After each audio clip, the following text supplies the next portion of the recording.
In 2017, industries and institutions continue to work together to perpetuate animal exploitation.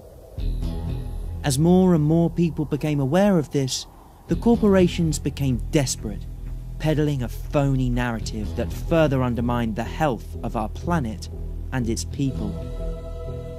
This documentary highlights how these forces are starting to diminish, and how the undeniable paradigm shift is shaping. We are putting pressure on a system, and the system will break.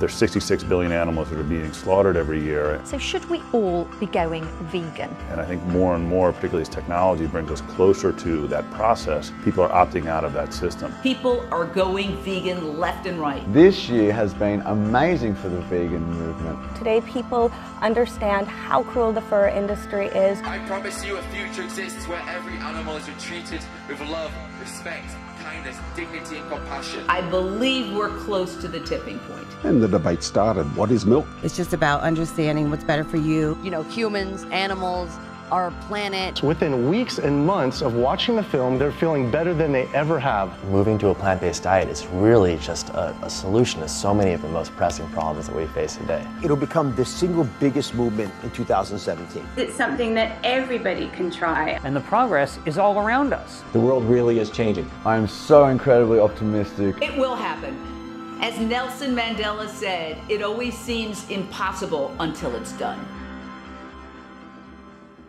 The story begins with two people in January. One is Senator Tammy Baldwin in Wisconsin in the US. The other is Irish animal rights activist Sandra Higgins. It was a moment where two opposing ideas about the future of food took hold. Higgins launched a small billboard campaign against the dairy industry, which proved an extraordinary experiment, starting in Northern Ireland but quickly expanding worldwide. And by the end of the year, no one could have foreseen how it would play out. Vegan campaigners are free to brand British milk production as inhumane after a ruling by the advertising regulator. There was a campaign saying there's no such thing as humane milk, and they won. During my time on the farm, approximately about 2,300 babies will have been born over those 4 years. So that's 2,300 babies whose mothers were denied the right to feed their young. And that's something that haunts me to this day. Meanwhile, in the US, Senator Tammy Baldwin began a campaign against plant milk. Baldwin introduced the Dairy Pride Act, which stopped non-dairy products such as soy or almond milk from being labelled milk, yogurt or cheese. Under the Dairy Pride Act drafted by Senator Tammy Baldwin, the FDA would have to crack down on products that use terms like milk or cheese in a way that's misleading. Senator Baldwin says the act will stop misleading consumers at the grocery store about the products they're buying. When you say milk, we mean a dairy product, and we mean quality, and we need particular nutritional standards, and you've got to apply the law and make sure that these imitators don't get away with misleading the consumer and cutting into dairy producers' revenue. Right now, there are tears of frustration in the debate over who gets to put milk on their labels. On one side, you have the long, dominant dairy farmers. And several farmers say the mislabeling is frustrating, especially because they have the potential to lose sales. And on the other, you have the new kids on the block. Rocket! Tennis star Venus Williams. I do plants. And hip-hop producer DJ Khaled appear in these new up-tempo ads for Silk almond and soy milk. They're part of an industry of plant-based products described as milk substitutes. They generated $1.4 billion this year and grew 54% over the last 5 years in the US. Milk producers are facing decline, dropping 11% in sales over the last year. Now they're fighting back. As the animal agriculture industries crack down on the labelling of vegan milk and other plant-based products, The public also became aware of their influence on academia. And who funded that study?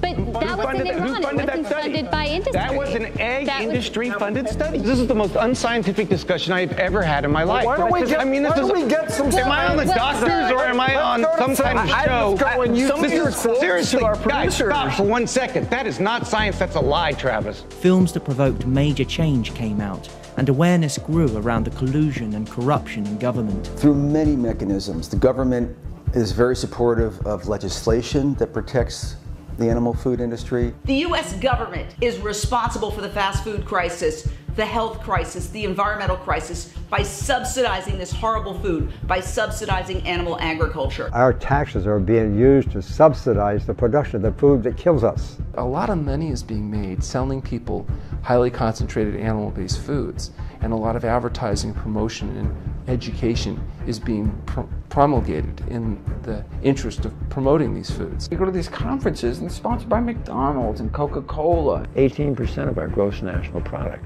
is now going into the health industry. That's insane. We operate from the disease model, meaning that we are in the business of treating sick people. We are not in the business of trying to keep people from becoming sick. Money talks. The hospital actually benefits from McDonald's selling more food and more Big Macs. The most prestigious medical body in the world when it comes to cancer says processed meat, category 1 carcinogen. We are as certain that processed meat causes cancer or that plutonium causes cancer and asbestos causes cancer and cigarette smoke causes cancer. Done. No scientific debate. It's reprehensible for a doctor treating a 3-pack-a-day smoker for bronchitis not to tell them stop smoking. And the same identical way for the person who's clogging their arteries, making themselves diabetic, inflaming their tissues from what they're eating, for the doctor not to say change your diet. The meat, dairy and egg industry are having quite significant influence on the information going out to doctors. That industry also has co-opted universities, influential scientists, even charities, to then give information which are based on half-truths. American Heart Association has an industry nutrition advisory panel where you can pay $10,000 every single year if you are McDonald's or the Beef Checkoff or Coca-Cola, and they will give you special access to their nutritional policy advisors. I think that the medical profession engages in an all-out campaign to create doubt. Again, these are not my slides. This is a U.S. government program. What do we want to do? We want to trigger cheese craving. So let's talk about the American Diabetes Association, which accepts money from Oscar Mayer processed meats. Corruption has worked its way into the health industry. Doctors are not taught. They get their knowledge how everyone else gets their knowledge, basically, through the media. Here's the problem when you're talking about preventing disease, there's no one-size-fits-all. So if you say meat is bad, that's not necessarily true for everybody genetically. You'll die as an infant if you don't eat animal products. Grilled chicken is very good for you, madam. There's a lot of misinformation in the public space about health, and it fosters confusion unnecessarily because it's not really that confusing. The overwhelming majority of the evidence supports nearly exclusively a plant-based diet. People like good news about their bad habits. Toss out that nutritional food guideline and eat more fat. It's good for you. More delicious fat. I like this story. What do you think is the biggest misconception about a vegan diet? The biggest misconception is everyone says, where do you get your protein? You know, we grew up with this belief that you need to eat animal foods, and that's being clearly debunked.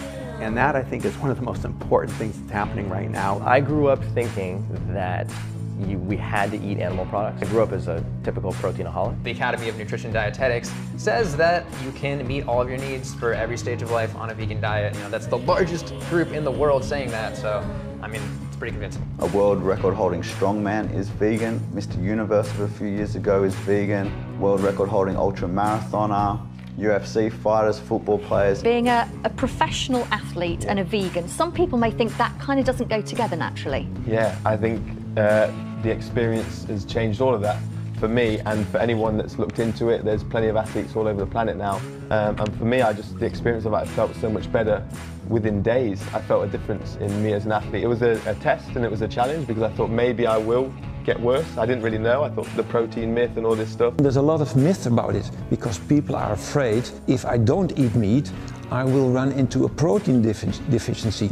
That's a myth. Not that you don't need protein, but like you don't hear people dying of lack of protein. People getting too much protein. When it came to health, 2017 went down as a key year, as more and more misconceptions surrounding the vegan diet were overcome. It is a misconception that eating vegan is expensive, and often it's the opposite. We are true herbivores, and we should not be eating animal foods at all. Plant-based nutrition was dubbed the single most important opportunity to reverse obesity and diabetes in a prominent cardiology journal. In addition, the American Medical Association passed a resolution saying hospitals should provide plant-based meals and remove processed meats. And plant-based reality series The Big Fat Truth launched, featuring Dr. Michael Greger, who also appeared on a number of mainstream TV shows throughout 2017. Take someone living in Japan, for example, which has the longest life expectancy, and they move to the US and start eating and living like the US, they get US diseases. And similarly, if someone moves to Japan from the United States, and start eating and living like the Japanese, their rates of these chronic diseases plummets. So I just tried taking dairy out, and it started to help my acne, started clearing it up. The dairy industry does studies to try to show that dairy is safe for you or has some kind of benefit. Milk, cheese, and yogurt actually do not give rise to an increased risk of cardiovascular disease. Oh, there's no question. My profession has been far from noble in the way it has sacrificed its pursuit of the truth and scientific reality in exchange for money and baubles. The dairy industry would like you to believe that dairy foods are the best sources of calcium. That is simply a lie. There is no study that has ever shown dairy calcium to be protective for bones. There is not a single more study that needs to be done that can fully convince the world that a plant-based diet is actually the best option for long-term health. It's a question of trying to convince people how to adopt that mindset. And I've had a long-term health condition, and I've seen a dramatic shift in my health in the last 12 days. And if you look at human health, not a 6-month period goes by without some report coming out that's making some connection between the animal protein that we consume and the levels at which we consume it and things like heart disease, diabetes, and cancer. If you go plant-based, you can basically opt out of becoming one of those statistics. When I say that there are a lot of studies linking meat to cancer, there are a lot of studies. What we found is that heart disease and diabetes were so changed by this diet that the evidence was overwhelming. It's clear that a whole foods, plant-based, low-fat diet is the best for overall health, treatment, disease prevention. It's the plant-based eater who's healthiest and who has the lowest risk for disease and who has the most robust health. We can eliminate chronic illness if we can get people to eat whole food, plant-based nutrition. It's the power of food. And then in 3 months, I'd lost 50 pounds, and to this day, those 50 pounds have stayed off, and I eat like a horse, eat a bunch of food, but it's all whole food, plant-based. We literally have patients crying tears of joy in our office. They feel so much better. After 5 months, the blockages in her heart were gone. It's recognized again by the American insurance industry that there's only 2 dietary plans that can reverse heart disease. There's no meat in those programs. They're plant-based programs. If that's all a plant-based diet can do, reverse the number 1 or 2 killer of men and women, shouldn't that kind of be the default diet to proven otherwise? And the fact that it can also prevent, arrest, and reverse other leading killers like type 2 diabetes and high blood pressure would seem to make the case for plant-based eating simply overwhelming. Aside from health, 2017 saw a breakthrough when it came to acknowledging the impact of animal agriculture on the environment. Well, as well as being cited for its health benefits, veganism is said to have positives on the planet. The United Nations has talked about how animal agriculture is one of the most significant contributors to the most serious environmental problems our planet faces. There's been a number of studies that have been done. The one that I have the most confidence in is the one that was done by Robert Goodland and Jeff Anang, both of whom were with the World Bank. So not exactly a left-leaning organization, an organization that often is at odds with the environmental community.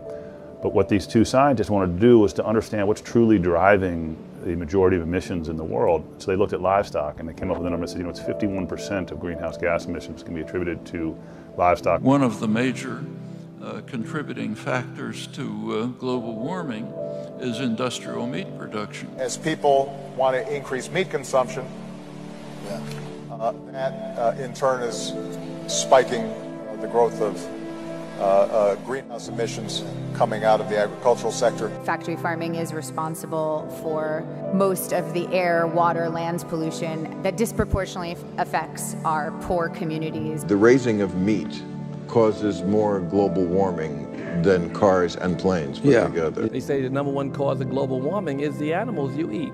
Many people don't know this, but animal agriculture contributes more to greenhouse gas emissions than all planes, trains, trucks, boats, and motorcycles combined. So it's worse than all of transportation. Why do we rarely hear climate change campaigns targeting the animal agriculture industry? Let's follow the money. According to Open Secrets, the agribusiness industry spent nearly $33.5 million on lobbying so far in 2017 alone. That figure tripled by the end of the year.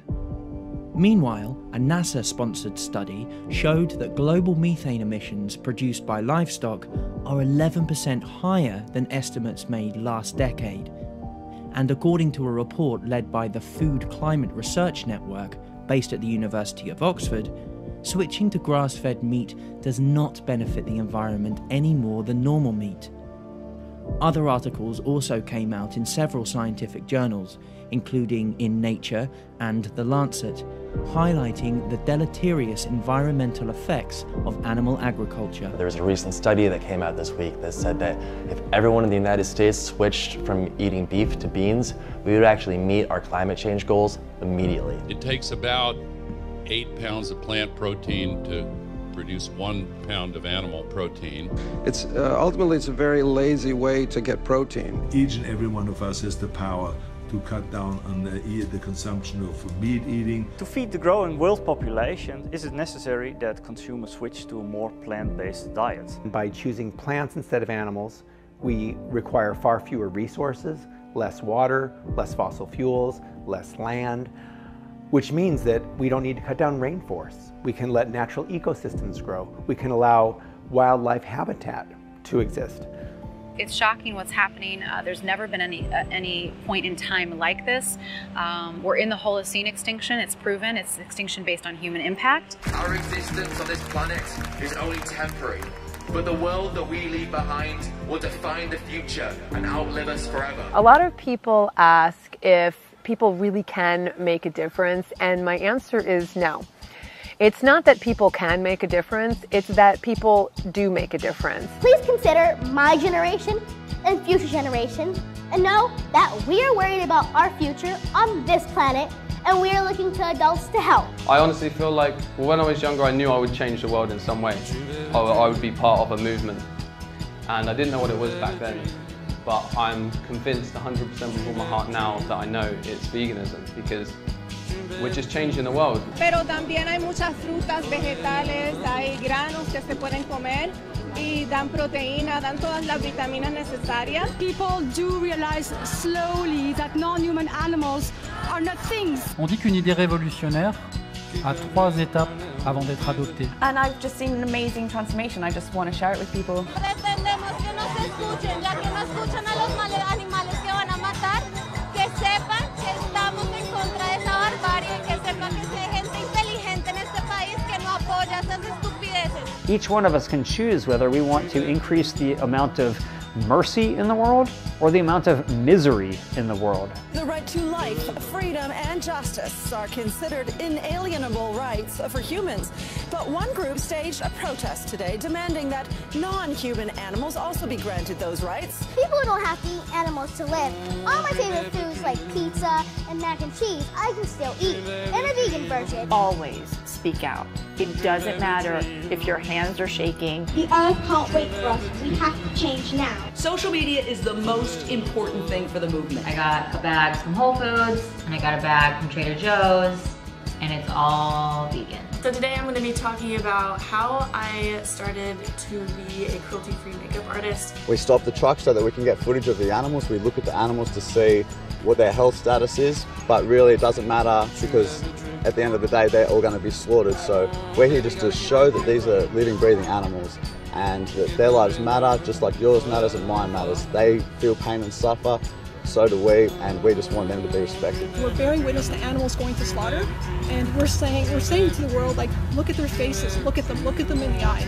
Do you really want, to kill this animal for, the pleasure of a taste? We can talk about animals, we can talk about antibiotic resistance, we can talk about climate change, we can talk about rainforest deforestation, famine, water use, ocean acidification, cancer, diabetes, heart disease. Well, there's also the whole aspect of the way they treat animals. They really don't treat them well. Veganism began to break growth records all over the world. The Veganuary campaign saw tens of thousands of people sign up, a staggering increase from earlier years. And in response to the burgeoning demand, food lines such as Fry's, Follow Your Heart and V-Bites gained real estate in supermarkets. However, it was not just vegan companies leading the charge. Dairy giant Danone White Wave Foods invested $60 million in its plant milk facility. Tyson Foods, one of the world's biggest meat processing companies, admitted that the future of food would likely be meatless. Coffee chain Starbucks added vegan beverages to its menu in order to stay profitable, and companies like Cargill began to sell off their feedlots, investing instead in plant-based food tech startups.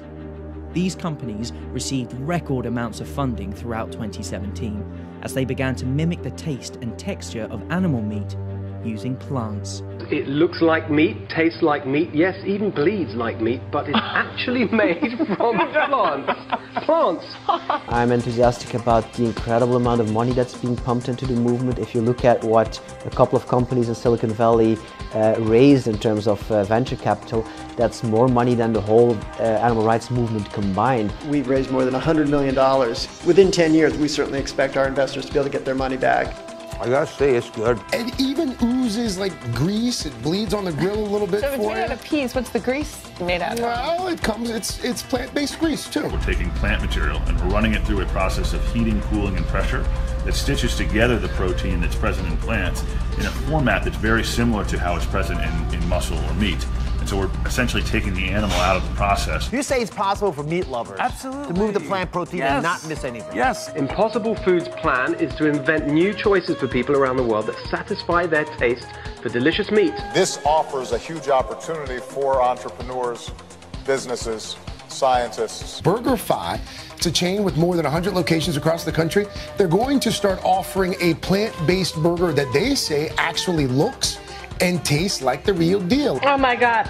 I give it a 10 and so does the Russian judge. In my view, it is the future of meat. The whole world's moving in that direction. I can stay after, right? No, because I had it and we actually did a side-by-side taste test with a burger that was a traditional burger made of actual meat, and we definitely preferred this. I'm going to have mine after. It's very juicy, Steve, so I suggest you wear a little bib of sorts. Well, and for those of us who do care about and think about our impact on the environment, I mean, oh my gosh, this is so good. I mean, like really good. Thank you very much. If you didn't tell me and had my eyes closed, I wouldn't really know. Is this the vegan?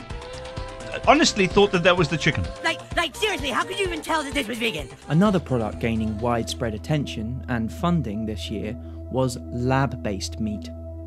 This technology is controversial for some, as it sees scientists build meat from cultured animal cells. But others see it as the answer to the problems we face. China invested $300 million into the industry. Hampton Creek began talks with global giants in the meat processing trade who are interested in licensing this new technology. And Richard Branson and Bill Gates, among others, invested in the lab meat startup Memphis Meats. You're seeing disruptive technologies change industries. So hotels are being disrupted by Airbnb, taxi cabs are being disrupted by the Lyfts and the Ubers, and the list goes on and on. I see that about to happen with the fast food industry. It's old school, it's 20th century. There was one extraordinary businessman at the center of this food technology revolution.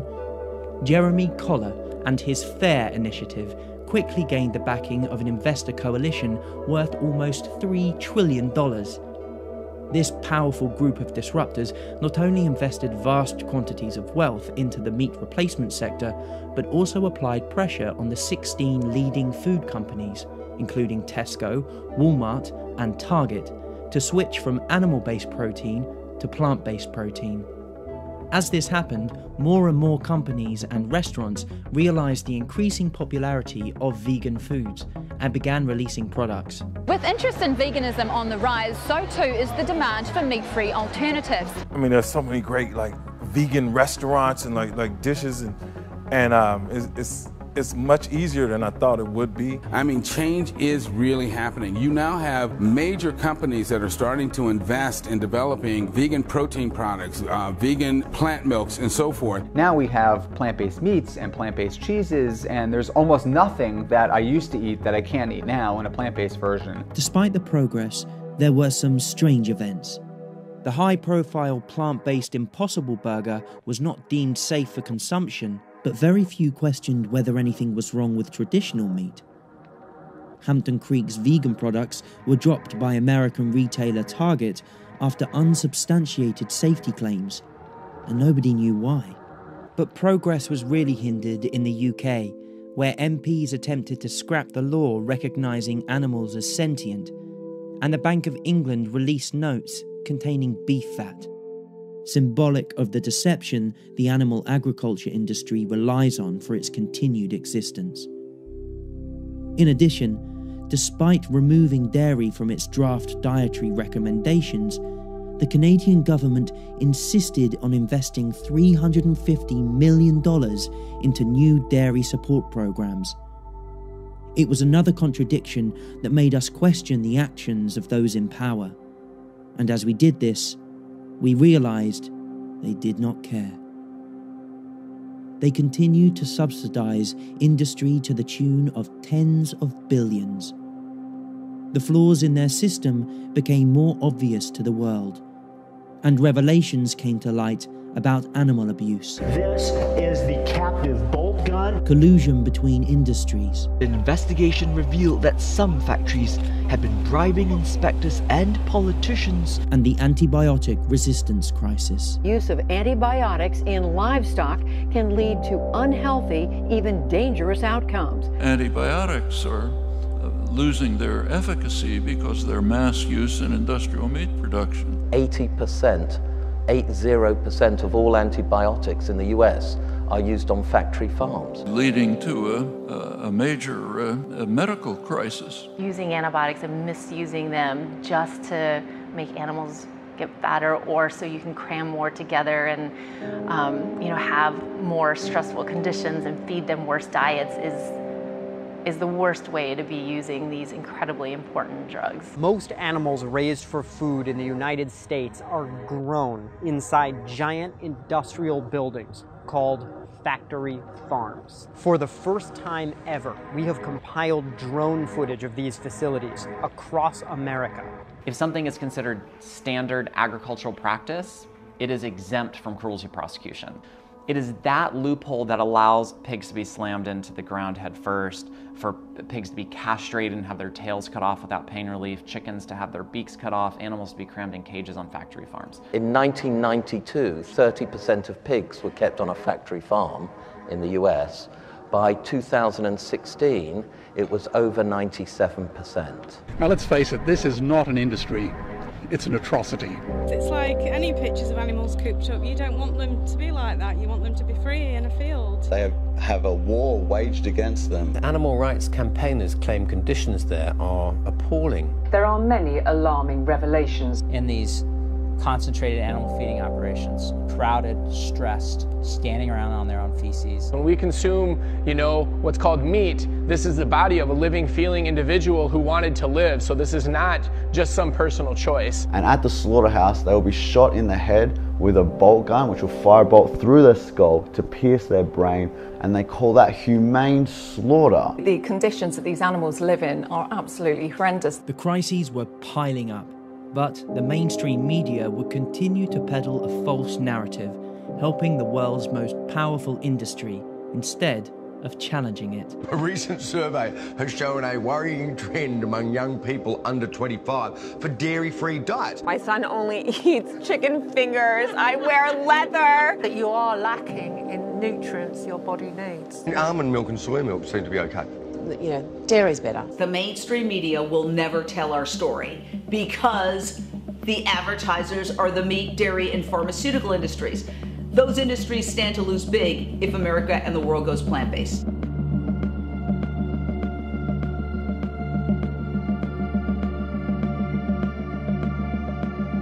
Is Miley Cyrus the veganest vegan to ever vegan? In 2017, a number of celebrities adopted a plant-based diet, including Jason Derulo, Charlie Sheen, Kylie Jenner, Neo, and actress Danielle Brooks, among others.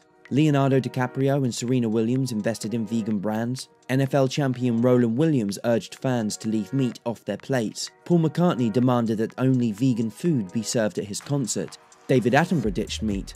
And a number of high-profile chefs created vegan dishes. I'm gonna show you how to make a great vegetable risotto, even a vegan risotto. So for all of you out there, this is a great way to make a risotto. Also in 2017, famed tattoo artist Kat Von D released a vegan shoe line. Vegan actress Ivana Lynch urged UK and EU members of Parliament to ban rabbit cages. And as the vegan leather industry started to boom, celebrities like Bon Jovi dropped leather from their fashion lines. Fashion materials once seen as innocuous, like wool, started to generate debate. It's 2017. We actually don't need to drape ourselves in the skins of animals and the hairs of animals because there's other options available. So what are the other options? What do we put ourselves in? Oh, if you go to the high street or from designer racks, there is cotton, there's bamboo, there's hemp, there's recycled polyester. When it comes to leather, we're actually seeing leather being made out of pineapples, out of apples, out of mushrooms. The possibilities are really endless from every price point on every high street shop. In addition, others spoke out, including Danielle Monet, Jaden Smith, Alicia Silverstone, Jessica Chastain, Liam Hemsworth, and Miley Cyrus. I posted some food photos this summer. Oh. And you know, and for me, it was a celebration because I'm vegan. Oh, well, that's wonderful. Congratulations. I am also vegan. Thousands and thousands of bees. I've not taken their honey. I've not taken the chicken's eggs. I'm like a farmer, but I won't interact with them because I worry about it. I'm sort of vegan curious, you know. I've been trying this vegan lifestyle, too. What do you think of that? It's amazing. Now I am vegan. And I became a vegan at 9 a.m. this morning. You did? Yeah. I lost a bet with a friend of mine. And the bet is I have to be a vegan for 17 days. Vegans have been urging us all to do without meat and dairy this month in an experiment they're calling Veganuary. And then when you actually live the lifestyle, you'll see and feel the difference, and then you don't want to go back, and then you don't want to switch. Right. So that's the incentive. In the superficial world we live in, vegan needs to become hip and trendy and cool. It's, to be honest, I think it's the first time I've been asked about veganism and fashionable. And I've got my fake leather shoes on, my vegan shoes, yeah. Awesome. How have you managed to preserve yourself so wonderfully when I preserve myself so chaotically badly? I'm vegan. You look pretty fit. What diet are you on? You on this? Plant-based. You're on a plant-based diet? Yes! Over the course of the year, many professional athletes also dropped animal products and set new records on a vegan diet. Vegan climber Kuntal Joysha scaled Everest. Fitness P90X founder Tony Horton turned to a plant-based diet, as well as soccer player Jermaine Defoe, NFL quarterback Cardale Jones, and basketball players Jahlil Okafor, Kyrie Irving, and Damian Lillard. I thought it was all hype. You know, I thought people just said it just because it was a healthier food, but I can feel it. I can definitely feel it. Getting away from, just the animals and all that, man. I had to get away from that. So my energy is up. My body feels amazing. Also speaking out about the benefits were NFL star Griff Whalen, basketball player Wilson Chandler, professional surfer Tia Blanco, and former rugby player Ben Cohen. Endurance athlete Rich Roll completed one of the hardest races at the age of 50, and a number of others adopted a plant-based diet after watching the documentary What the Health. What the Health? Including Formula One giant Lewis Hamilton. Plant-based diet you've gone on to. Yeah, I can't express to you how amazing I feel. This What the Health movie. Isn't that incredible? Driving the world crazy. Everyone's vegan now. My fiance watched this documentary called What the Hell. Everyone is buzzing about the Netflix documentary, What the Hell. A new documentary on Netflix has many people questioning their diets. And now we're vegans. Following What the Health, other films were announced, many with high-profile casts, including The Game Changers, From the Ground Up, Eating Our Way to Extinction, Eating Animals, Eating You Alive, The Invisible Vegan, Taking Note, Empathy, Seaspiracy, Meet the Future, and Dominion. UK indie documentary Land of Hope and Glory made waves with its release, and so did Netflix original Okja, with its groundbreaking budget of $50 million. We watched Okja, the film, and it just absolutely had us in tears at the end. We were ethically convinced immediately that there was no reason to kill any animals. And this is a work of art, and that's why art exists, because sometimes people can't handle the truth in its raw footage form, but they can handle an artistic work. In a striking move for mainstream television, the documentary Carnage was released by the BBC. Look at what the meat industry is doing to our planet. Look at what it's doing to other animals. Look at what it's doing to us. That's extreme. As these films circulated worldwide, the dairy industry lashed out more.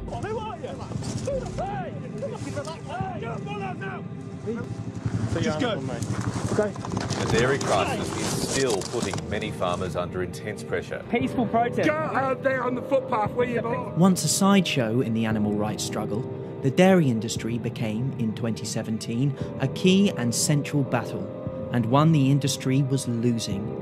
While dairy producers' profits plunged, research firm packaged facts predicted that the dairy-free market would be worth $28 billion in the next 2 years, a staggering growth from only $6 billion last year.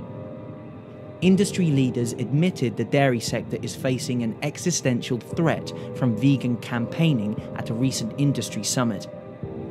Tammy Baldwin's attempts to crack down on vegan milk sales proved unsuccessful, and the dairy industry, in a confused state of desperation, began calling their own products plant-based. In addition, thanks to Sandra Higgins's tireless defence of her poster message, the Advertising Standards Authority in the UK ruled that you can legally state that humane milk is a myth. The idea that my pleasure or my taste or anybody's pleasure or taste is worth more than the entire life of somebody else is ludicrous, and it's immoral. Towards the end of the year, Plant-Based News' World Plant Milk Day was launched, and the dairy industry began its own counter hashtag. I'm Abby Reader, and I'm proud to be a dairy farmer. We're the Evans family, and we are proud of dairy. Proud of Dairy achieved only a handful of submissions, while World Plant Milk Day trended all day. The fate of the two hashtags a fitting metaphor for the competing forces, and a sign of increasing awareness. And I'll tell you what, there's nothing happy about the dairy industry. Calves that are born into this industry, particularly the male calves, are considered wastage. The calves are taken from their mothers a few hours after birth to be slaughtered and processed. And we warn this report may distress some viewers. Conditions on 2 Invercargill dairy farms have been described as catastrophic. So we have this rampant sexual abuse. A cow has to become pregnant in order to produce milk, and that they become these baby-making machines. We've done investigations at so many dairy factory farms across the country and have documented mother cows bellowing for days. All the cruelty in the dairy industry, the forced impregnation, the separating babies from their mothers, the slaughtering of the baby animals, the killing of the mothers as well, and the exploitation of their reproductive system, all of this cruelty and violence and oppression. And what's it for? Just so we can have a little bit of cow's milk in our cereal, so we can make a piece of cheese to fit with all the other ingredients on our sandwich. It's not about respecting me as a vegan. It's about respecting the life of somebody who feels like me, someone who's capable of the same physical feelings that I have. I'd like all people to look at the fundamental core of ethics and morality, which is treat others the way you want to be treated.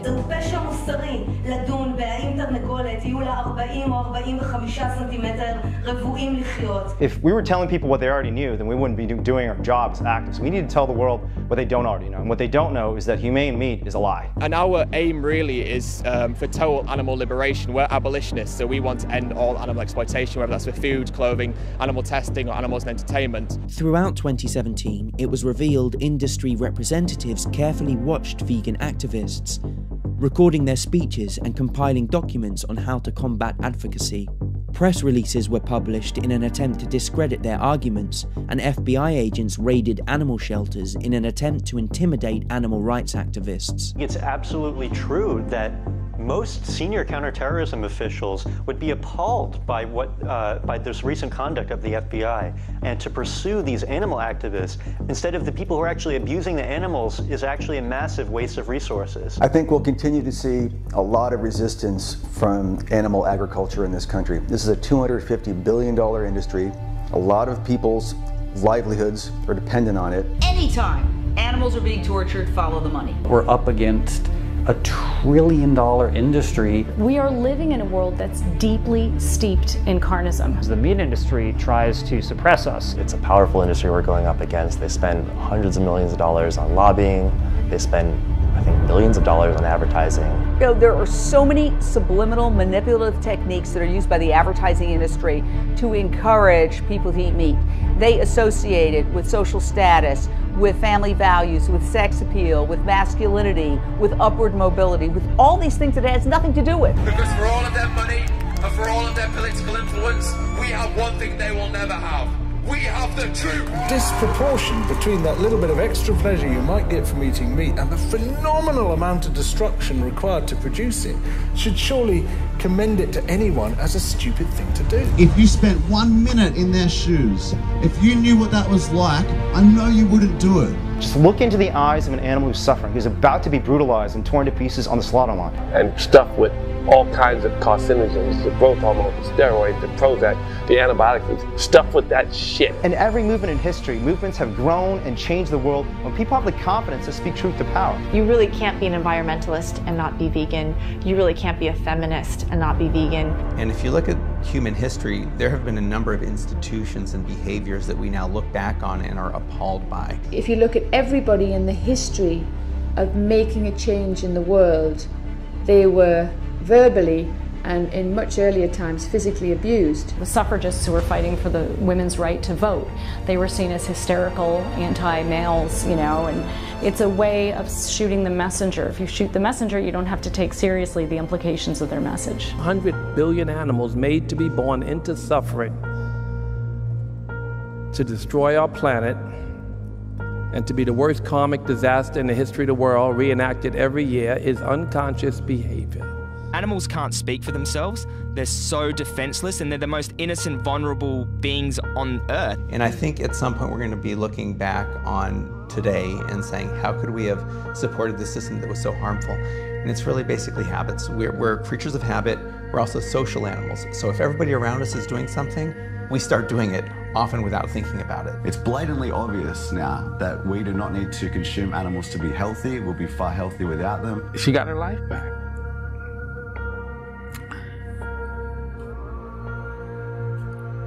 You can't put that into words.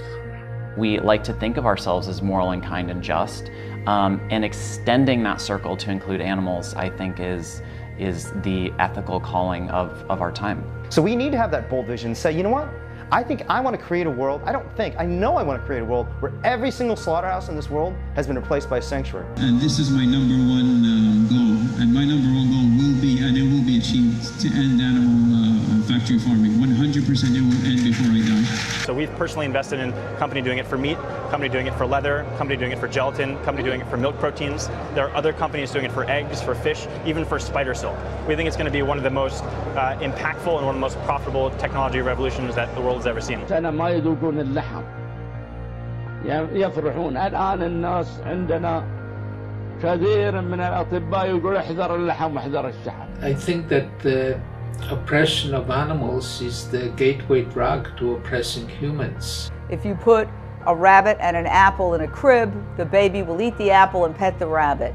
And what we do is we try to toughen boys up and girls, and we try to make them strong by making them callous and unfeeling, and we indoctrinate and condition them into being cruel and giving them the terrible values that what you drive or what you wear or what your little totems are more important than kindness and compassion. And I do think those scales are going to tip at some point so that veganism becomes the dominant ideology. There's so many new campaigns, there's so much new activism happening. The Save movement is growing, more people getting to these slaughterhouses and showing people these animals. I think that's one of the most powerful things happening right now. The Cube of Truth by Anonymous for the Voiceless is growing in city after city after city. It is so amazing to be a witness to the growth and development of this cruelty-free world, especially in the beauty world. I talk to some people now who look back on, for example, Ringling Brothers Circus closure, and they say, oh, it was inevitable. It wasn't inevitable, but nor was it impossible. Nothing about what we're doing is inevitable nor impossible. By the end of 2017, there were a number of promising developments. Ag-gag bills, designed to cover up the reality of factory farming, were declared unconstitutional in several states in the US. The charity Viva crowdfunded vegan cinema ads in the UK. A political think tank called for a vote to make factory farming illegal in Switzerland, and animal rights marches broke record numbers all over the world. The easiest thing that any one of us can do to help animals is simply leave them off our plates and stop paying for their abuse. Online access to information about how to live vegan is more accessible, with new recipe guides and resources coming out all the time. Groundbreaking media using social media, YouTube, Facebook, and video to get the word out is so important. As young people predominantly get their news from these platforms now, a new generation is being created in the biggest health, environmental, and ethical movement ever to exist. What's exciting about that is it shows the generational shift. Even people perceived to be against the new way of thinking began to speak out, including Unilever president Amanda Suri. In addition, supermarkets redesigned meat aisles to encourage consumers to buy less meat. Tesco's hired a director of plant-based innovation, the first position of its kind, and the German Ministry of Environment also made changes. The German Ministry of Environment bans meat at all of its official functions. In addition, media outlets like Unilad published articles. The Guardian listed meat and dairy alternatives as the #1 megatrend to fight climate change. Car companies such as Tesla ditched leather interiors. Restaurant chains like Pret a Manger expanded their veggie stores, and sports clubs like Forest Green Rovers went vegan. Veganism is no longer viewed as a fringe lifestyle choice. It is a moral framework searing into the consciousness of huge numbers of people. The question now is, what will you bring?